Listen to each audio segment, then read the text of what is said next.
आपने एक बात कही कि दाढ़ी बढ़ाकर भी वो तपस्वी की भूमिका में आ रहे हैं। भाऊ, मैं आपके पास आना चाहता हूँ, क्योंकि आपने भी बहुत साल से दाढ़ी बढ़ा रखी है, हम लोग आपको बहुत ज़माने से ऐसे ही देख रहे हैं और भाऊ कहलाते हैं आप। ये मोदी जी ने तो बीच में बहुत बड़ी दाढ़ी बढ़ा ली थी, अब वापस वो अपने साइज़ में आ गई है। तो अगर दाढ़ी के मुकाबले में क्या दाढ़ी का मुकाबला होगा? या जो सतीश जी कह रहे हैं क्रेडिबिलिटी का सवाल और उस मोर्चे पे क्या अब जैसे कहते हैं कि तराजू अब पलड़ा भारी होता हुआ दिख रहा है एक तरफ? आलोक जी, पहले तो मेरी आवाज आ रही है? हाँ, हाँ, बिल्कुल साफ आ रही है। आ रही है। आलोक जी, पहले तो आप ही की बात से अपनी बात शुरू करूंगा कि ये दाढ़ी वाला मामला, उसके बाद फिर अपनी बात कुछ कहूंगा। ये प्रधानमंत्री जी नरेंद्र मोदी जी की जो दाढ़ी है, ये नजर आई थी बंगाल चुनाव के पहले, और लोग ये कह रहे थे और ये अनुमान भी लगाया जा रहा था कि वो वेशभूषा भी दिखी, वो पोशाक भी दिखा, वो घुटने तक और घुटने के नीचे तक की अचकन और बगल में किताब दबाए हुए, वो एक्चुअली गुरुदेव रविन्द्रनाथ टैगोर को अपनी पर्सनालिटी में इमिटेट करने की कोशिश कर रहे थे या वैसा दिखना चाह रहे थे। और चुनाव में बंगाल में गुरुदेव रविन्द्रनाथ टैगोर ब्रांड एम्बेसडर भी थे चुनाव के, और वही उनको प्रतीक बनाया गया था। तो उनकी दाढ़ी के मोटिव्स तो बहुत साफ हैं कि जैसे नरेंद्र मोदी जी के साथ आप देखिएगा, मुझे खूब याद है कि जब वो बनारस आए और काशी हिंदू विश्वविद्यालय सिंहद्वार के पास की सभा को एड्रेस कर रहे थे, तो उन्होंने महामना पंडित मदन मोहन मालवीय की तरह की पगड़ी बांध ली थी। वो महाराष्ट्र जाते हैं तो तुकाराम बन जाते हैं, उसी तरह की बीड़ा, उसी तरह की सारंगी हाथ में ले लेते हैं। तो बंगाल चुनाव के दौरान उन्होंने दाढ़ी बढ़ाई थी और उनका कुल मिलाकर ये था कि वो रविन्द्रनाथ टैगोर दिखना चाहते थे लोगों के दिमाग में, या रविन्द्रनाथ टैगोर की स्मृतियों को बंगालियों के भीतर, जो उनकी अपनी आइडेंटिटी पॉलिटिक्स है और जो सब नेशनलिज्म है, उसको प्रोवोक करने के लिए वो गुरुदेव रविन्द्रनाथ टैगोर की तरह दिखना चाहते थे। जहां तक राहुल गांधी की दाढ़ी का सवाल है, राहुल गांधी की दाढ़ी जो मैं बहुत नजदीक से देख रहा हूं, राहुल गांधी की दाढ़ी अगर साहित्यिक शब्दावली में इस्तेमाल करूं या उस तरह इस्तेमाल करूं, तो वो छूट गई दाढ़ी लगती है। वो करीने से सजी हुई या किसी नकल की दाढ़ी नहीं है, वो छूट गई दाढ़ी। यानी आप कहीं इस कदर इन्वॉल्व हैं, आप कहीं इस कदर व्यस्त हैं, आपका डेडिकेशन, आपका हेलो हेलो कि बनाने का वक्त नहीं मिल पा रहा है, कि बनाने का वक्त नहीं मिल पा रहा है। एक तो ये मैसेज है। दूसरा आपको बताऊं कि राहुल गांधी को आपने चंदन चर्चित ललाट में भी देखा, राहुल गांधी को पादरी से भी बात करते देखा, कई जगहों पर आप ये देखेंगे। मैं नहीं मानता हूं कि ये नरम हिंदुत्व का या सॉफ्ट हिंदुत्व का कोई वो है, माने चोचला है, या इसके पीछे उसका कोई जुमला है। मुझे जो बात समझ में आ रही है वो ये समझ में आ रही है कि भारत को जोड़ेगा क्या। वो भारत जोड़ने निकले हैं, भारत को जोड़ने वाली चीज क्या है, इसके बहुत डिटेल में मैं नहीं जाऊंगा, लेकिन मुझे याद आ रहे हैं मनीषी और देश के माने जाने विद्वान आचार्य हृदय प्रसाद द्विवेदी जी, जो लिखते हैं कि भारतीय संस्कृति तमाम विरोधी सभ्यताओं के समन्वय से बनी है और जिनमें परस्पर विरोधाभास दिखाई देता है। भारतीयता का कंस्ट्रक्शन जो हुआ है वो इसी तरह हुआ है कि हमने तमाम संस्कृतियों को एडॉप्ट किया है और भारत अंततः विभिन्न संस्कृतियों का कुंज है। तो जोड़ेगा कौन? भारत को जोड़ेगी विभिन्न संस्कृतियां, और मैंने ये देखा कि राहुल गांधी अपनी पदयात्रा में स्थानिक संस्कृति जो भी है, तेलंगाना की, आंध्र की, कर्नाटक की, अब महाराष्ट्र की ओर बढ़ रहे हैं। महाराष्ट्र में आज छत्रपति शिवाजी की मूर्ति के पास भी गए और बाकायदा नारा लगा, छत्रपति शिवाजी शिव अवतार, और क्या क्या मराठी में गीत भी गाए गए। तो आप देखेंगे कि वो विभिन्न संस्कृतियों को पूरी अर्थवत्ता और पूरे मायनों में एड्रेस कर रहे हैं, और उनके बीच एक सभ्यता मूलक संवाद यानी सिविलाइजेशनल डायलॉग निर्मित हो, इसकी कोशिश कर रहे हैं, और उनको पूरे संपूर्ण मायनों में, मुकम्मल मायनों में एड्रेस भी कर रहे हैं। और इसीलिए मैं आपको बताऊं कि अभी मैंने कल एक पोस्ट लिखी, थोड़ा सा हमको मौका दे दीजिएगा। हमने कल एक पोस्ट लिखी जो बड़ी लोकप्रिय भी हुई है। आप कह सकते हैं कि ये मैं थोड़ा राहुल जी को लेकर के कुछ ज्यादा ही वो हूं, कंट्रोलाइज्ड हूं या बायस हूं, तो हो सकता है, लेकिन हमने एक कल पोस्ट लिखी कि राहुल गांधी की यात्रा में मैंने देखा कि राहुल गांधी की यात्रा तो संस्कृत के 5वां अध्याय लिख रही है।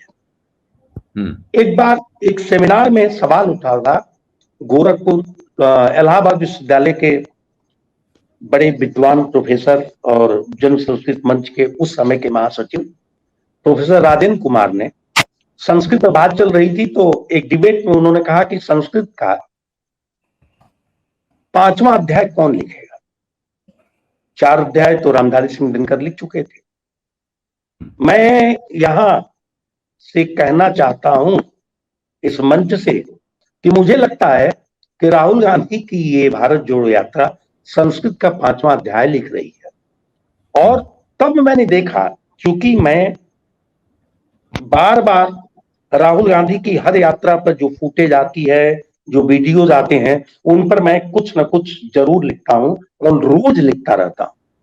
कल पहली बार एक ऐसा वीडियो आया जिस वीडियो को ध्यान से देखते हुए मैंने जो लिखा वो यही लिखा कि शब्दों का रजिस्टर और बहुत शब्द समृद्ध होने का जो मेरा गुमान है, लग रहा है कि राहुल गांधी की इस यात्रा को लिखते हुए मेरा वो गुरूर हिल गया है या टूट रहा है। माने हमारी अपनी शब्द संपदा की सामर्थ्य खत्म हो रही है। एक चीज हमने लिखा कि हर शब्द अपनी हद फलांग अपने परंपरागत अर्थ से जैसे खूंटा तुड़ा तुड़ा कर और मुझ तक दौड़े आ रहे हैं, मेरे ही शब्द। ठीक उसी तरह जैसे हर यात्रा में माँ, बेटी, बहन, तमाम औरतें, मजलूम, प्रताड़ना के शिकार लोग, आप वीडियो देख रहे होंगे, दौड़े चले आते हैं और राहुल गांधी की छाती से आकर चिपट जाते हैं। आप हजारों वीडियो देख सकते हैं किसी सुबकती हुई महिला के आंसू पोंछते हुए, किसी माँ को चिपटाते हुए। रोहित वेमुला, उस पर भी मैंने लिखा था, रोहित वेमुला की माँ भी उनके साथ यात्रा में शरीक हुई, और उसमें मैंने लिखा कि शायद रोहित वेमुला की माँ को लगा होगा राहुल गांधी को देख के कि ये तो मेरा रोहित वेमुला ही है। इस तरह की तस्वीरें अगर हम इसको इवेंट मैनेजमेंट माने तो कितना मैनेज किया जा सकता है। हर जगह अपनी माँ के जूते के लेसेस बांधते हुए, एक छोटी बच्ची जो भाग रही है और उसके जूते की फीती खुल जाती है, वो भी राहुल गांधी की फोटो बांधते हुए, तमाम महिलाओं की उनके सीने से चिपट जाने। कितना अरेंज कर लेंगे आप एक जगह, 2 जगह। इसलिए मैं ये नहीं मानता कि ये कोई इवेंट मैनेजमेंट है। मेरा अपना मानना ये है कि बल्कि दूसरी सूरत जरूर बन सकती है कि इस यात्रा के जरिए, जो अभी सतीश के सिंह जी ने कहा, मैं उनसे सहमत हूं कि ये जो दूसरा भारत है, दूसरा भारत क्या है? इंडिया है, न्यू इंडिया है, और दूसरा इंडिया है। और आपके मित्र, और मित्र कह लीजिए या जिनसे आपके बड़े अच्छे संबंध है, पुरुषोत्तम अग्रवाल ने तो भारत माता किताब ही लिखी है नेहरू के पूरे दृष्टिकोण को डिफाइन करते हुए। तो ये जो दूसरा भारत है, जिसको भारत माता हम एड्रेस करते हैं, जी। जो महंगाई, रोजगार, निरंतर जॉब लॉस और बहुत सारी चीजों से, दुश्वारियों से, जिसमें किसानों की न्यूनतम समर्थन मूल्य की समस्या है, या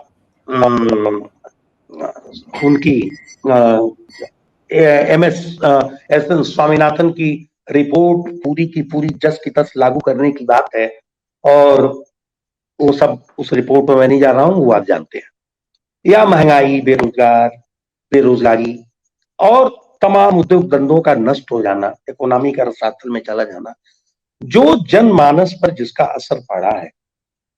आप इवेंट से ज्यादा इसको क्यों इस तरह नहीं देख ले रहे हैं कि मुझे लगता है कि राहुल गांधी की यात्रा से ज्यादा भारत की जनता की ही यात्रा होती जा रही है। राहुल गांधी ने केवल इतना किया है कि उन्होंने जनता को एड्रेस करने और उद्धारक की भूमिका से अपने को अलग कर लिया है। चे गुवेरा को याद करिएगा, चे गुवेरा ने कहा था कि मैं उद्धारक नहीं। ये द्वैत जो एक उद्धारक और जनता के बीच का होता है, राजीव गांधी ने ये द्वैत मिटा दिया है और वो जनता का नेतृत्व कर रहे हैं और जनता के आगे आगे चल रहे हैं। दरअसल ये यात्रा जनता की साइकी से होकर गुजरने और जनता को साथ लेकर चलने की यात्रा है, और इन मायनों में ये यात्रा हमें निहायत कामयाब होती दिख रही है। और इस यात्रा के इतने आयाम हैं, कई जगह ये यात्रा एकता का महोत्सव दिखने लगती है, कई जगह ये यात्रा एकता का महोत्सव दिखने लगती है, जब विभिन्न संस्कृतियों के लोग अपने अपने नृत्य, अपने अपने गीत, अपने अपने भित्ति चित्र, अपनी अपनी चीजों के साथ आते हैं।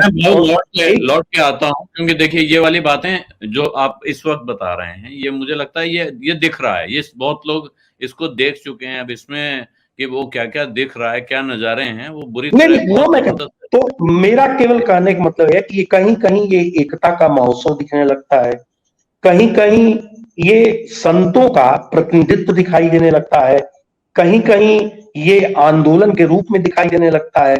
इस यात्रा के बड़े आयाम हैं, और मूल बात है कि मौजूदा सत्ता के विभाजन की राजनीति, जो डिवाइसिव पॉलिटिक्स है, कौम और समाज को बांटने की, उसके प्रतिकार स्वरूप संस्कृति के जरिए इस देश को जोड़ने का जो मकसद है भारत जोड़ो यात्रा का, ये यात्रा उस मकसद की ओर पूरी कामयाबी से बढ़ रही है और उसका पीक भी आ रहा है। जी, ये यहाँ पे मैंने पहले बताना चाहिए था, अभी बता रहा हूँ कि राघवेंद्र दुबे भाऊ ने किताब लिखी थी 2018 में राहुल गांधी पर, जिसका नाम था जैसे सांस देश की। और वो किताब आप उसको देखें, उसके कवर को देखें, ऐसा लगेगा कि यात्रा की शुरुआत के बाद लिखी गई है। उसकी तस्वीर देखते हैं अगर आप तो आप कह सकते हैं कि काफी पहले से इनको ये संभावनाएं दिखाई पड़ रही थी। आज की तारीख में जो बातें फलीभूत होती दिख रही हैं। सत्य हिंदी का ऐप डाउनलोड करें गूगल प्ले स्टोर पर।